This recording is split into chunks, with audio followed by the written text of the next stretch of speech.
All right, welcome to Creator Hardware, and today we're taking a look at another RackChoice 2U server. This one's got some unique features, and I want to review the case, but the best way to review a case is to build in it. So we're going to build a quick little system in here, kind of talk about some of the things I like about it, some of the things out there that may be really handy for some people, and some things I don't like about it. So first note is blue is just a cover. If you look at the pictures on Amazon, I'll put the model number here because I'm never going to remember it without a teleprompter or anything like that, but it does peel off.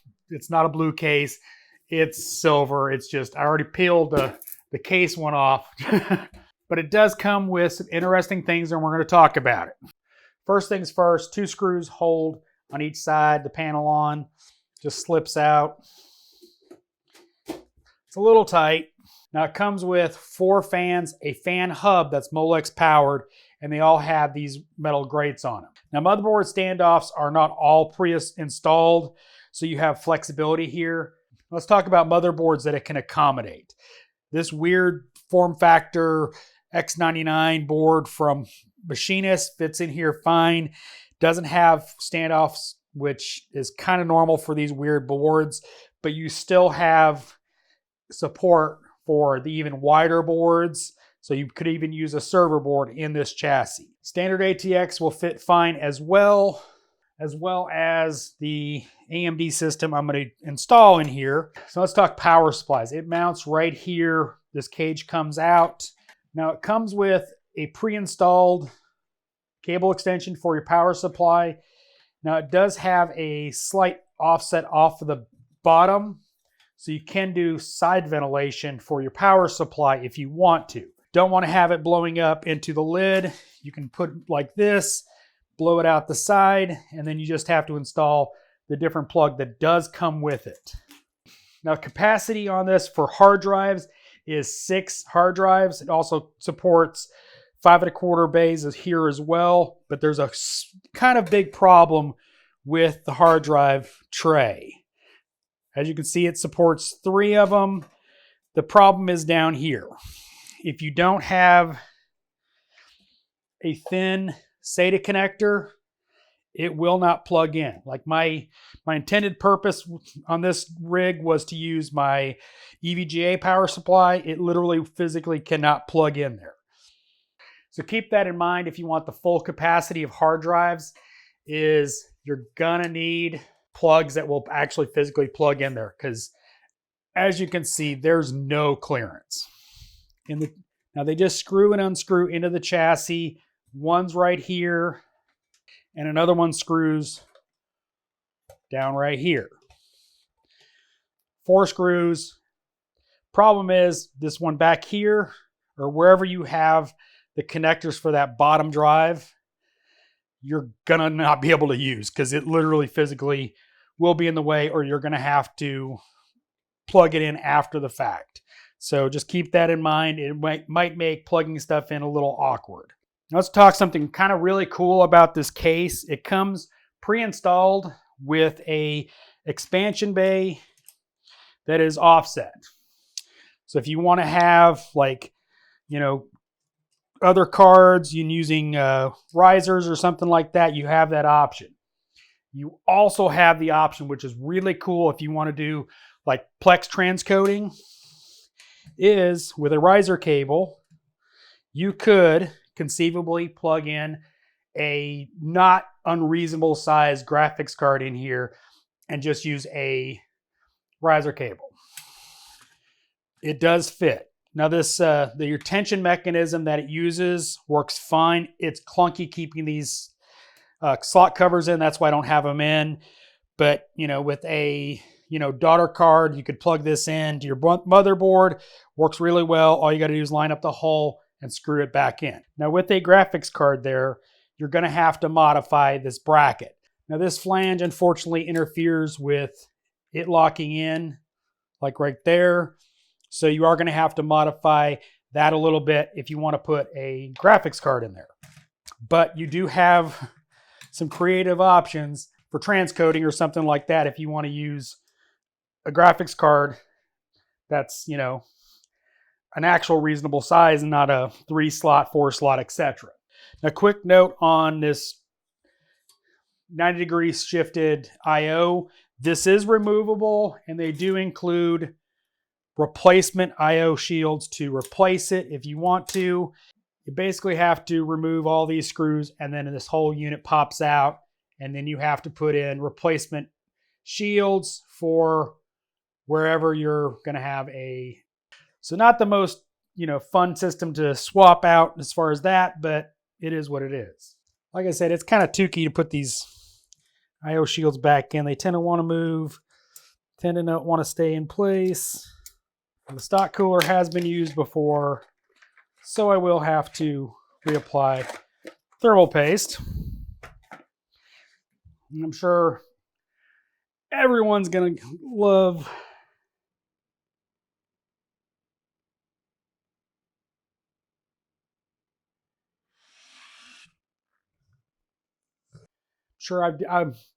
I'm sure, according to somebody, I'm doing it wrong. I'm going to go ahead and slip in my SSD. Now, this is a Samsung 970. It actually has Windows on it. These hard drives have some stuff that is not on my NAS, so I need to get it off. And I don't have a cable that will power a hard drive, so the only way to do it is to put it internal to one of my PCs, and that's a pain in the butt, and I'm already building this one. So, literally for testing purposes only. We'll go ahead and screw that in.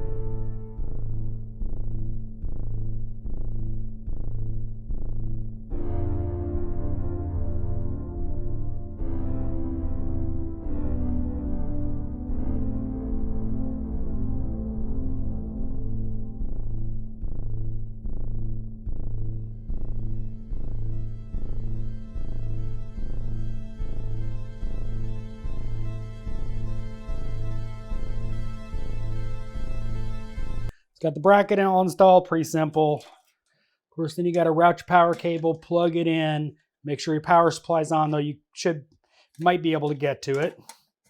Then insert. Get your screw holes lined up. You know, important lesson for anybody out there. Don't tighten all your screws till you have them all in, because trust me, the last one will be the one that doesn't want to screw in. A little bit of extra pressure to get that one to go in. Built up. A couple things we're going to talk about with this case. Again, peel's still on. I'll probably pull it off on off camera because the peels kind of suck. But anyway, talk a couple things. Of course, it's got USB at the front. But one thing that's really kind of annoying is the power button is recessed. So you kind of got to jam your finger in there to get it to cycle on. Not the biggest deal for a server, but for something that you're going to have to poke your finger in there, just something to be aware of. Kind of the reason I built this system up was mostly for retrieving one file that I forgot on my old gaming PC. And so I put all those hard drives in there thinking they were on one of those hard drives. No, it was on the desktop. Now this is an old Windows 10 install, literally just because I realized this file was nowhere to be found on my NAS. Now, obviously, I'm in my old Windows desktop. Now, let's talk about the case itself.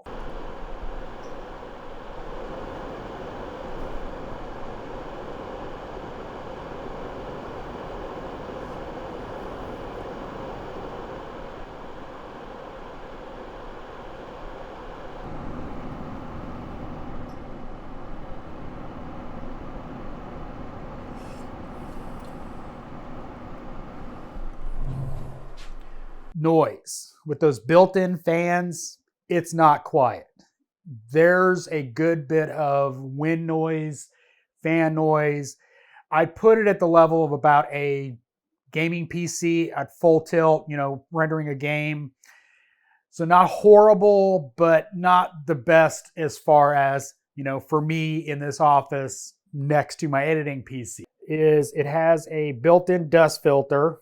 The dust filter is not actually captured in any way, so when you go to put it back on, you got to kind of hold it in there. But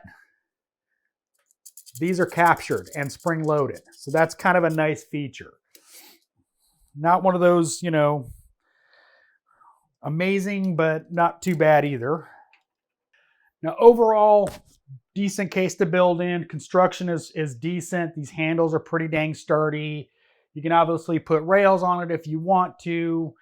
I'm continually impressed with RackChoice's cases. They just actually go in really well. They work well. Yes, you can put 6 drives in here. It'd make a really good NAS. Just be aware you may have to do a adapter to get the SATA plug on the bottom drives if you want to populate all 6. Overall, definitely a good experience building in this. I think if you're looking for a 2U with 6 hard drives, you know, maybe look at getting a Molex to SATA adapter that only goes to 1 SATA plug that's flat.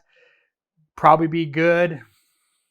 But overall, definitely a good choice for a 2U server. My data's off my drive.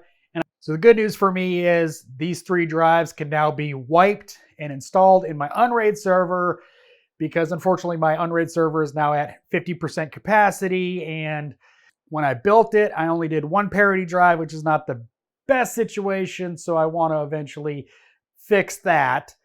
But it's going to need a case upgrade, so get subscribed if you want to see that video.